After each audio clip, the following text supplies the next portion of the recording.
What's up, y'all? This is Cyrus back with another reaction, y'all, from the Fat Man's Podcast. I have a reaction for y'all, but before we get in this reaction, y'all, please hit that like button and subscribe button and hit that post notification button. My goal is to hit 50 subscribers by the end of this month, so please share it with your family and everybody. So the reaction is Africa is not poor because of colonization. So it's from Jordan B. Peterson, JP, good a collision, a coalition and all that, media personnel, stuff like that. Universe. I think he was a teacher and stuff like that at college. A professor. That's what I'm trying to say. Professor, all that. But yeah, let's get into this reaction, y'all. It's 11 minutes and 12 seconds. So let's see what he's talking about. One of your articles where Yeah, Mom. Okay. you make reference to these. Sorry, y'all. My dinner's done. All right, y'all. Well, you list here in one of your articles where you make reference to these rating systems, the bottom 10 countries for doing business in the world: Chad, Haiti, Central African Republic, Congo Democratic Republic, South Sudan, Libya, Yemen, Venezuela. There's a lovely example: Eritrea and Somalia.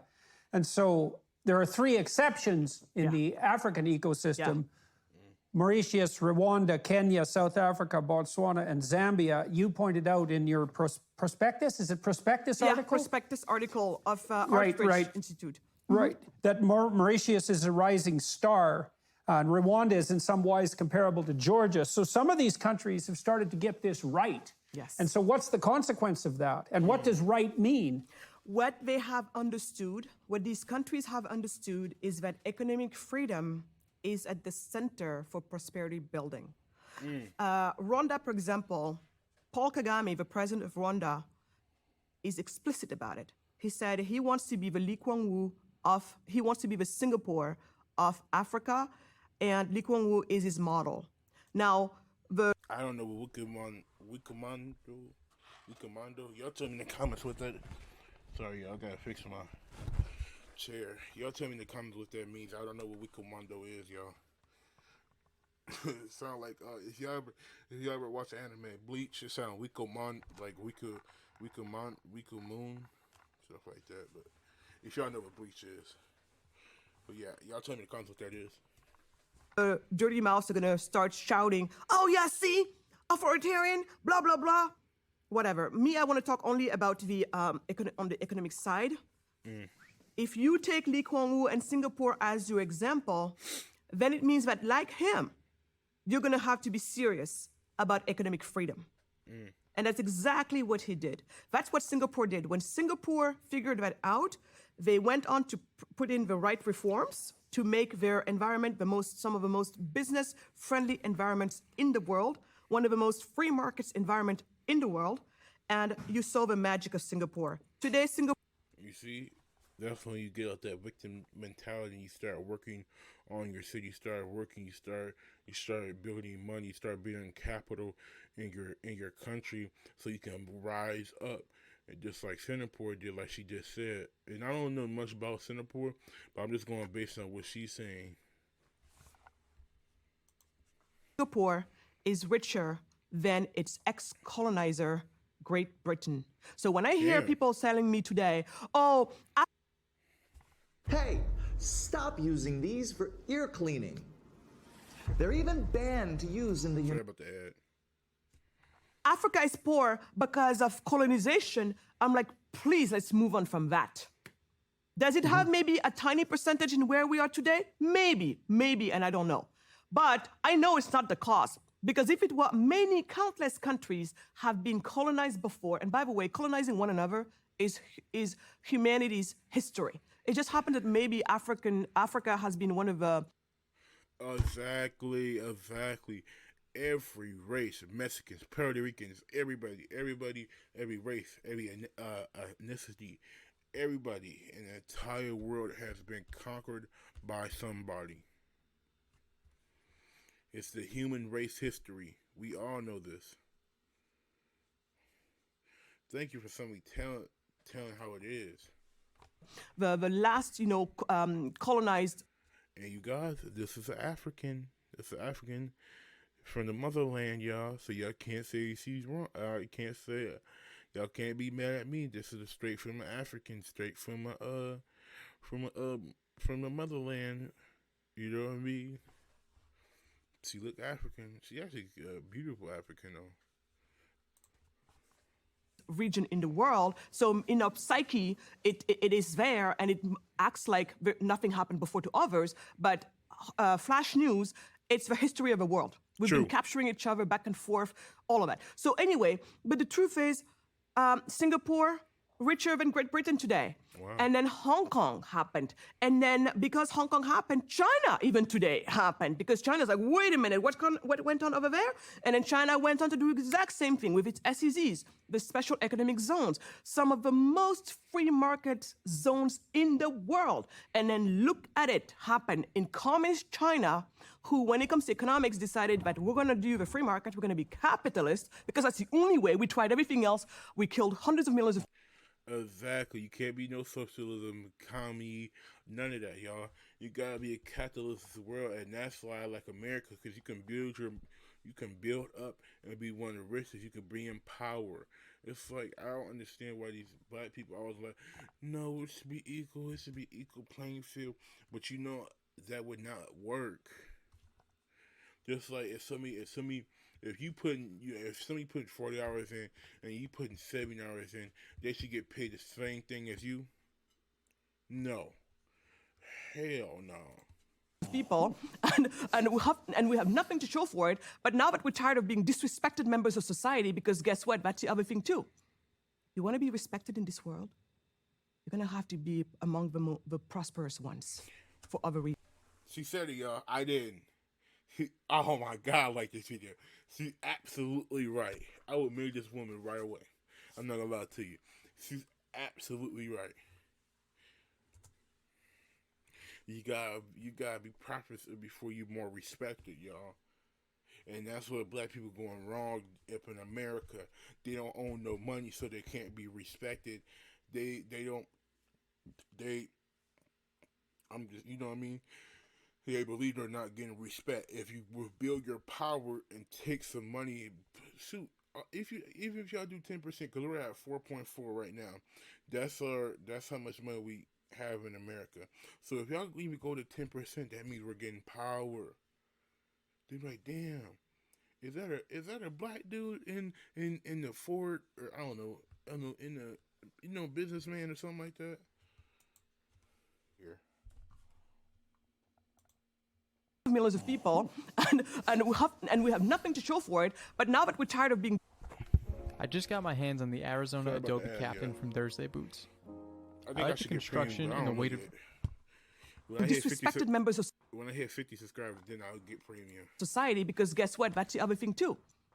You want to be respected in this world, you're gonna have to be among the prosperous ones for other reasons. Would it be nice, G? Like I said, yes, exactly. I think I might end it on the other video before my computer crashed. You know what I mean? I'll just edit it out. I'm just gonna edit that little piece out anyway. So, all right, yeah, what's good? That we respect people just because? Absolutely. But that's really not the world we live in. So when China True. got tired of being disrespected, they're like, maybe we got to build also some prosperity here, because then they're going to hear us. And today, China, being one of the, being where it is at, even Hollywood, who tries to tell the world how to think, is being told by China what movies to make and how to tweak stories and history in order to be palatable for them. You see? Really, I didn't even know that. God damn, China over here controlling. Well, then you got TikTok too, which if y'all read stuff from TikTok, y'all will understand. The power that comes with being prosperous. True. The Consumer Price Index has reached yet another 40-year high, and the latest GDP numbers confirm that the United States is in a recession. Now is not the time to have all your money in the stock market or tied to the U.S. dollar. Protect your savings from a... Hold on, yeah, this is an ad. I ain't trying to hear that.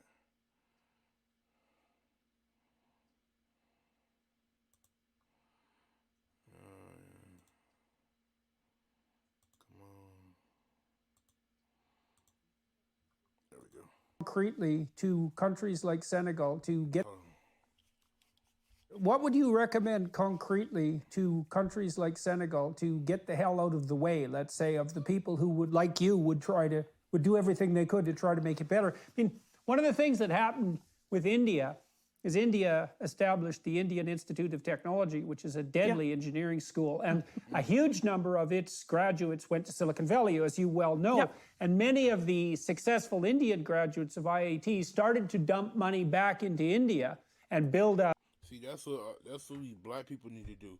We need to build. We need to go to schools, go to the trades, and just build our own community in America, and then we'll be